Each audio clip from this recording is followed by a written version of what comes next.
مقصود محفل ہے وہ ہے تذکرہ سیدتنا فاطمہ الزہراء سلام اللہ علیہا۔ شیخ الاسلام پروفیسر ڈاکٹر محمد طاہر القادری صاحب جیسے کہ آپ جانتے ہیں کہ 1000 کتب سے زیادہ کے مؤلف ہیں،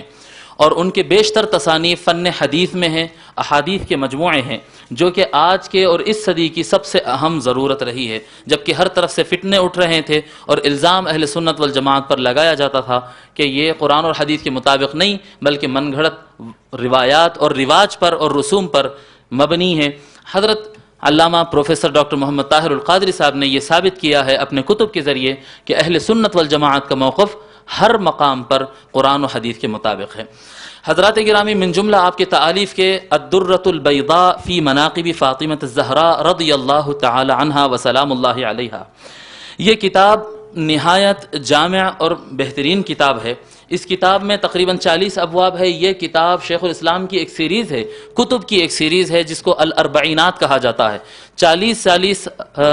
الاربعینات یعنی 40 کی جو سیریز ہے، مگر شیخ الاسلام نے یہ روایت کو بدلا ہے کہ 40 سے مراد 40 حدیث نہیں ہوتے ہیں، بلکہ 40 سے مراد 40 چیپٹر ہوتے ہیں، 40 باب ہوتے ہیں۔ اس کتاب کے اندر بھی 40 چیپٹرز ہیں جس کے عنوانات حسب ذیل ہیں۔ آل فاطمہ اہل البیت، حضور صلی اللہ علیہ وسلم کے فرامین سے احادیث مبارکہ سے جو انہوں نے ثابت کیا۔ پہلا چیپٹر یہ ہے کہ فاطمہ رضی اللہ سلام اللہ علیہا کے جو گھر والے ہیں وہ حضور صلی اللہ علیہ وسلم کے اہل بیت ہے۔ آل فاطمہ تو اہل کساء، فاطمہ رضی اللہ تعالیٰ عنہ کے جو گھر والے ہیں وہ آقا صلی اللہ علیہ وسلم کے کملی والے ہیں، جن کو آقا نے اپنے کملی میں سمایا تھا۔ فاطمہ رضی اللہ تعالیٰ سیدہ کائنات فاطمہ رضی اللہ تعالیٰ عنہ سیدۃ نساء العالمین، ساری کائنات کے خواتین کی وہ سردار ہیں۔ فاطمہ تو سلام اللہ علیہا سیدۃ نساء اہل الجنہ وابناہا سیدہ شباب اہل الجنہ، سیدہ فاطمہ رضی اللہ تعالی عنہا ساری جنت کی خواتین کی سردار ہے اور ان کے دونوں بیٹے جنت کے نوجوانوں کے سردار ہیں۔ حرم اللہ فاطمہ و ذریتہا علی النار، اللہ تبارک و تعالی نے فاطمہ رضی اللہ تعالی عنہا اور ان کی ساری نسل کو دوزخ کی آگ پر حرام کر دیا ہے۔ ام فاطمہ تو افضل النساء، سیدہ کائنات سلام اللہ علیہا کی والدہ ساری خواتین میں سب سے بہترین خاتون ہے۔ قول رسول صلی اللہ علیہ وسلم فداک ابی و امی یا فاطمہ، حضور صلی اللہ علیہ وسلم نے فرمایا کہ اے فاطمہ تجھ پر میرے ماں باپ قربان۔ فاطمہ تو بضعۃ من رسول اللہ صلی اللہ علیہ وسلم، حضور صلی اللہ علیہ وسلم نے فرمایا کہ فاطمہ میرا لخت جگر ہے۔ کان النبی صلی اللہ علیہ وسلم یقوم لفاطمہ ویرحب بها ویقبل یدها ویجلسها فی مکانہ عند قدومها الیہ حبا لہ۔ حضور صلی اللہ علیہ وسلم فاطمہ زہرا رضی اللہ تعالی عنہ جب تشریف لاتی تو اپنے مقام سے اٹھ کھڑے ہوتے تھے، آقا صلی اللہ علیہ وسلم اٹھ کر استقبال کرتے تھے اور فاطمہ رضی اللہ تعالی عنہ کا ہاتھ چومتے تھے اور اپنی جگہ پر بٹھاتے تھے، اور یہ کام ان کے محبت کی وجہ سے کیا کرتے تھے۔ حضور صلی اللہ علیہ وسلم اپنی شال فاطمہ رضی اللہ عنہ کے لیے بچھاتے تھے۔ 11واں باب ہے، حضور صلی اللہ علیہ وسلم کہیں سفر پہ جانا ہوتا تو فاطمہ رضی اللہ عنہ کے گھر سے سفر شروع کرتے اور سفر کا اختتام فاطمہ رضی اللہ عنہ کے گھر پر ہوتا تھا۔ حضور صلی اللہ علیہ وسلم کے نزدیک سب سے محبوب پوری کائنات میں سیدہ فاطمہ سلام اللہ علیہا ہے۔ حضور صلی اللہ علیہ وسلم سے سب سے زیادہ ان کے عادات اور انداز طور طریقوں میں سیدہ فاطمہ سلام اللہ علیہا تھی۔ رضاء فاطمہ رضاء النبی حضور صلی اللہ علیہ وسلم کی رضا کچھ اور نہیں، فاطمہ رضی اللہ تعالیٰ عنہ کی خوشنودی تھی۔ من اغضب فاطمہ اغضب النبی صلی اللہ علیہ وسلم، حضور صلی اللہ علیہ وسلم نے فرمایا جس نے فاطمہ کو ناراض کیا اس نے مجھے ناراض کیا۔ ان اللہ یغضب لغضب فاطمہ ویرضی لرضاہا، حضور صلی اللہ علیہ وسلم نے یہ فرمایا کہ اللہ تبارک و تعالی فاطمہ کی ناراضگی سے ناراض ہوتا ہے اور فاطمہ کی خوشی سے پھر اللہ خوش ہوتا ہے۔ من آذى فاطمہ فقد آذى النبی صلی اللہ علیہ وسلم، جس نے فاطمہ سلام اللہ علیہا کو تکلیف دیا اس نے رسول اللہ صلی اللہ علیہ وسلم کو تکلیف دیا۔ عدو لفاطمہ عدو للنبی، جو فاطمہ سلام اللہ علیہا کا دشمن ہے وہ حضور صلی اللہ علیہ وسلم کا دشمن ہے۔ من ابغض اہل بیت فاطمہ فقد دخل النار ولعن اللہ علیہ، جو فاطمہ کے گھر والوں کو تکلیف دیتا ہے اور جو فاطمہ کے گھر والوں سے دشمنی رکھتا ہے اللہ تبارک و تعالی اس کو دوزخ میں ڈالتا ہے اور اس پر اپنی لعنت بھیجتا ہے۔ 20واں باب ہوتا ہے اسر النبی الی فاطمہ الزہراء، حضور صلی اللہ علیہ وسلم سیدہ کائنات سے رازداری کی گفتگو کیا کرتے تھے. فاطمہ شجنۃ من النبی صلی اللہ علیہ وسلم، سیدہ فاطمہ رضی اللہ تعالی عنہا کا حضور صلی اللہ علیہ وسلم کا وہ درخت ہے، سیدہ فاطمہ حضور صلی اللہ علیہ وسلم کا وہ درخت ہے جو کہ ثمر آور ہے، پھل دینے والا درخت ہے. حضور صلی اللہ شہادت النبی لعفت فاطمہ وعرضها، حضور صلی اللہ علیہ وسلم سیدہ فاطمہ رضی اللہ تعالی عنہا کی پاکیزگی اور آپ کی پاک دامنی کی گواہی دیے ہیں. امر اللہ نبی صلی اللہ علیہ وسلم بتزویج فاطمہ من علی بن ابی طالب، حضور صلی اللہ علیہ وسلم کو فاطمہ رضی اللہ تعالیٰ عنہ اور مولا علی رضی اللہ تعالیٰ عنہ کا رشتہ کرنے کے لیے اللہ نے حکم دیا تھا. حفل زفاف فاطمہ فی الملأ الاعلی ومشارکۃ 40,000 ملک فی، سیدہ فاطمہ رضی اللہ تعالی عنہ کی شادی کی محفل آسمان میں ملائے اعلی، آسمانوں کے اوپر ملائے اعلی میں یعنی عرش کے مقام پر یہ محفل منائی گئی. اس میں اللہ تبارک و تعالیٰ کے حکم پر 40,000 فرشتوں نے مولا علی اور سیدہ کائنات کی شادی کی تقریب میں شرکت کی ہے. دعاء النبی لفاطمہ و ذریتہا، حضور صلی اللہ علیہ وسلم نے سیدہ کائنات اور ان کی نسل کے لیے دعا کی ہے. لم یؤذن لعلی بزواج ثان فی حیات فاطمہ الزہرا سلام اللہ علیہ، مولا علی رضی اللہ تعالی عنہ کو فاطمہ الزہرا رضی اللہ تعالی عنہ کی حیات مبارک تک، آپ کی زندگی تک دوسری شادی کرنے کی اجازت نہیں دی گئی. ورث النبی اوصافہ لابناء فاطمہ الزہرا، حضور صلی اللہ علیہ وسلم نے سیدہ کائنات کے اولاد کے لیے اپنے صفات عطا کر دیے ہیں. ذریت فاطمہ ذریت النبی، حضور صلی اللہ علیہ وسلم کی نسل کوئی اور نہیں، فاطمہ سلام اللہ علیہا کی نسل ہی حضور صلی اللہ علیہ وسلم کی نسل.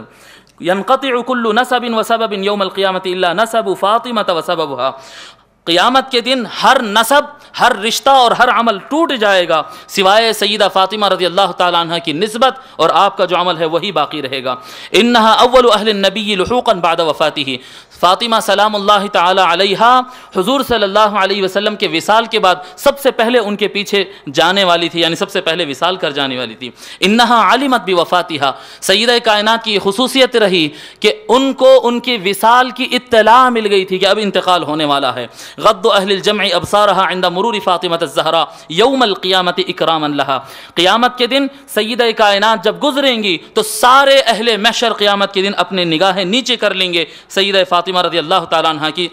عظمت کے اظہار کے لیے. منظر مرور فاطمہ علی الصراط مع 70,000 جاریۃ من الحور العین، سیدہ کائنات فاطمہ الزہرا رضی اللہ تعالیٰ عنہ قیامت کے دن جب گزریں گے تو اللہ تبارک حضور صلی اللہ علیہ وسلم بیان فرماتے وہ کیسا منظر ہوگا جب ان کی اطراف 70,000 حوریں ان کی باندیاں بن کر چل کر میدان سے گزرے گی. فاطمہ رضی اللہ تعالی عنہا علاقۃ لمیزان الآخرہ، سیدہ فاطمہ رضی اللہ تعالیٰ عنہ اخروی ترازو کا دستہ ہیں. اول من يدخل الجنت مع النبی فاطمہ وزوجها وابناها، قیامت کے دن سب سے پہلے جنت میں جو داخل ہوں گے وہ حضور صلی اللہ علیہ وسلم، سیدہ فاطمہ الزہرا، ان کے شوہر علی مرتضیٰ اور ان کے دونوں بیٹے حسن و حسین سلام اللہ علیہم اجمعین ہوں گے. 37واں باب ہوتا ہے مسکنھا یوم القیامت فی قبۃ خضراء فی قبۃ بیضاء سقفھا عرش الرحمن. یہ بڑا اہم باب ہے جس سے لوگ واقف نہیں ہوتے کہ سیدہ فاطمہ رضی اللہ تعالی عنہا کا مکان قیامت کے دن اللہ تبارک و تعالی کچھ اس طرح سے بنائے گا کہ وہ ایک سفید گنبد ہوگی اور اس گنبد کا جو چھت ہوگا وہ کچھ اور نہیں، اللہ تبارک و تعالی کا عرش ہوا کرے گا. ان فاطمہ وزوجها وابناها ومن احبهم مجتمعون مع النبی صلی اللہ علیہ وسلم فی مکان واحد یوم القیامہ، کہ بے شک فاطمہ سلام اللہ علیہا اور ان کے شوہر مولا علی اور ان کے دونوں بیٹے حسن و حسین سلام اللہ علیہم اجمعین اور ان کے تمام چاہنے والے سارے کے سارے قیامت کے دن حضور صلی اللہ علیہ وسلم کے ساتھ ایک ہی مقام پر کھڑے ہو جائیں گے. قالت ام المؤمنین عائشہ رضی اللہ عنہا فاطمہ سلام اللہ علیہا افضل الناس بعد ابیہا، ام المؤمنین سیدتنا عائشہ صدیقہ بنت سیدنا ابو بکر الصدیق رضی اللہ تعالی عنہ نے یہ فرمایا ہے کہ سارے لوگ میں حضور صلی اللہ علیہ وسلم کے بعد سب سے زیادہ افضل اور اعظم کوئی اگر ہے تو وہ فاطمہ رضی اللہ تعالی عنہا ہے. حضرت عمر بن الخطاب رضی اللہ تعالی عنہ خلیفہ دوم نے یہ فرمایا ہے فاطمہ سلام اللہ علیہا احب الناس بعد ابیہا، کہ حضور صلی اللہ علیہ وسلم کے بعد سب سے زیادہ محبت اگر کی جا سکتی ہے تو وہ سیدہ کائنات فاطمہ الزہرا رضی اللہ تعالی عنہا۔ یہ 40 باب شیخ الاسلام نے اس طرح سے بانے۔ حضرات گرامی دیکھیے یہ احادیث کوئی نئے تو نہیں ہیں، نئے تو کوئی احادیث آنے والے نہیں ہیں۔ آقا صلی اللہ علیہ وسلم کے فرامین تو 1400 سال سے پڑھے جا رہے ہیں، لیکن شیخ الاسلام پروفیسر ڈاکٹر محمد طاہر القادری صاحب کا یہ کارنامہ رہتا ہے کہ آج کے وقت کی جو اہم ضرورت ہے اس کے مطابق انہی احادیث کو ترتیب جدید دے دیتے ہیں۔ آج مناقب اہل بیت سے متعلق یا مناقب صحابہ سے متعلق یا عظمت مصطفیٰ سے متعلق یا اخلاق، سیر، اعمال، علم وغیرہ سے متعلق جب کسی چیپٹر کے پاس لغو کیا جاتا ہے، بے راہ روی اختیار کی جاتی ہے، غلط باتیں کی جاتی ہے، تو وہاں پر شیخ الاسلام کے حدیثوں کا ایک ایسا مجموعہ آ جاتا ہے۔ اب آپ بتائیں کہ سیدتنا فاطمہ الزہرا، میرا جہاں تک مطالعہ اور میرا جہاں تک مجھ جیسے حقیر، فقیر، جاہل اور ان پڑھ کم ترین یہ بات کہتا کہ جہاں تک میری اپنی نظر ہے، جہاں تک میں نے مطالعہ کیا کہ اتنے زیادہ مضامین کا احاطہ اور اتنے زبردست احادیث کا احاطہ اور ایک جگہ جمع ہونا اور اتنے زبردست کیٹیگریز اور ابواب میں اس کو چیپٹرز میں بانٹا جانا، میں سمجھتا ہوں شاید سیدہ کائنات رضی اللہ تعالی سلام اللہ علیہا کی شان مبارک میں اس صدی میں اور اس زمانے میں روئے زمین پر اس کی ہم پلہ شاید کوئی کتاب نہیں ہوگی۔ یہ شیخ الاسلام پروفیسر ڈاکٹر محمد طاہر القادری صاحب کا کارنامہ۔ پھر مزید اس میں ایک اہم مسئلہ یہ ہے کہ میں کچھ دن پہلے کچھ گیا تھا، بھوج اور ماندوی وغیرہ اس علاقوں میں تقریر کے لیے، وہاں پر جلسے منعقد ہوئے خلیفہ اول سیدنا صدیق اکبر رضی اللہ تعالیٰ عنہ کی شان میں۔ وہاں پر میں نے کتاب پڑھی شیخ الاسلام کے احادیث کا مجموعہ القول الوثیق فی مناقب الصدیق، سیدنا صدیق اکبر رضی اللہ تعالیٰ عنہ کی شان مبارکہ میں، وہ بھی اربعینات کا ہی حصہ ہے، وہ 40 کا جو سلسلہ ہے اسی کی کڑی ہے وہ بھی۔ اس میں نے پڑھا، اس میں ایک روایت آ رہی ہے کہ ساری امت میں سب سے پہلے جنت میں سیدنا صدیق اکبر رضی اللہ عنہ داخل ہوں گے۔ اور یہاں پر اس کتاب کے اندر ایک روایت آتی ہے کہ حضور صلی اللہ علیہ وسلم کے ساتھ جنت کے اندر سب سے پہلے مولا علی، فاطمہ الزہرا اور حسنین کریمین داخل ہوں گے۔ اب آپ دیکھیں کہ ایک طرف یہ بھی حدیث ہے اور یہ بھی حدیث ہے، مگر قربان جائیں ہمارے شیخ الاسلام کی عظمت پر، قربان جائیں ان کی فہم و فراست پر کہ انہوں نے جگہ جگہ کہیں پر بھی ان کی کتاب میں وہ توضیحات نہیں دیتے ہیں، لیکن اس مسئلے میں انہوں نے توضیح عطا کر دی ہے، انہوں نے سمجھا دیا ہے۔ وہاں پر بھی میں نے پڑھا تھا صدیق اکبر رضی اللہ عنہ کی کتاب میں بھی وہ وضاحت اسی پوائنٹ پر ہے، اور اس کتاب کے اندر بھی وضاحت اسی پوائنٹ کے اندر آتا۔ وہ فرماتے ہیں، بتاتے ہیں کہ دیکھو لوگوں غور کرو، کبھی مقابلہ آرائی پہ نہ آنا بلکہ غور کرو۔ حضور صلی اللہ علیہ وسلم کا مقام و مرتبہ صحابہ کرام کے درمیان ایک پیر و مرشد جیسا، جی حضور صلی اللہ علیہ وسلم ہادی ہے، رہبر ہے۔ اب آپ بتاؤ کہ اگر ہزاروں، لاکھوں، کروڑوں کی تعداد میں مریدین کھڑے ہوں اور اعلیٰ سے اعلیٰ مرتبہ مقام کے مریدین کھڑے ہو اور کہا جائے کہ دیوان خانے میں سب سے پہلے پیر صاحب کو اندر تشریف لانا چاہیے، تو آپ بتائیں جب پیر صاحب اندر تشریف لائیں گے تو پیر صاحب کے شہزادے، پیر صاحب کے پوترے، پیر صاحب کے بیٹیاں، پیر صاحب کے خاندان کو کیا باہر چھوڑا جائے گا؟ آپ فرماتے ہیں کہ یہاں پر سمجھنے کی بات ہے کہ جب پیر آئیں گے تو پیر کے حکم میں ان کا خاندان اندر آئے گا، اس کے بعد ساری امت کی گنتی کی جائے گی۔ حضور صلی اللہ علیہ وسلم کے ان احادیث مبارکہ میں تقابل اور تناقض نہیں ہے۔ اگر آپ سمجھو تو امت محمدیہ اور سارے مسلمانوں کا میدان محشر ہوگا، اور جب حضور صلی اللہ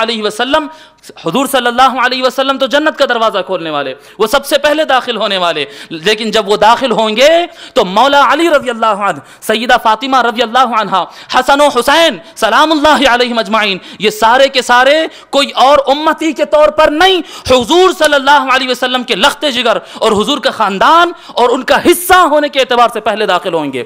بعد میں امت کی جب کاؤنٹنگ ہوگی تو سب سے پہلے ابو بکر صدیق داخل ہوں گے۔ یہ اتنی زبردست وضاحت اس کتاب کے اندر بھی اور اس کتاب کے اندر بھی، دونوں احادیث اپنی جگہ مفہوم درست ہے، اور دونوں احادیث کی پھر مزید کمال یہ کہ سیدہ فاطمہ رضی اللہ تعالی عنہا کے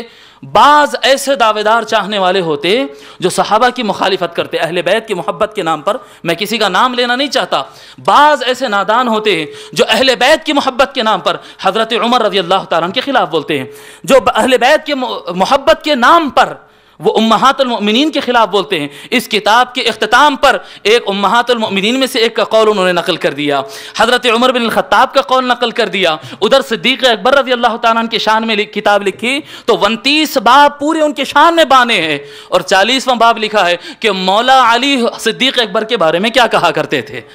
یہ شیخ الاسلام دامت برکاتہم العالیہ، شیخ الاسلام پروفیسر ڈاکٹر محمد طاہر القادری صاحب کی فراست، دور اندیشی ہے اور حکمت عملی ہے کہ انہوں نے علم بھی پہنچایا ہے، لیکن علم کو نافع بنا کر پہنچایا ہے کہ کسی کا علم اس کو گمراہ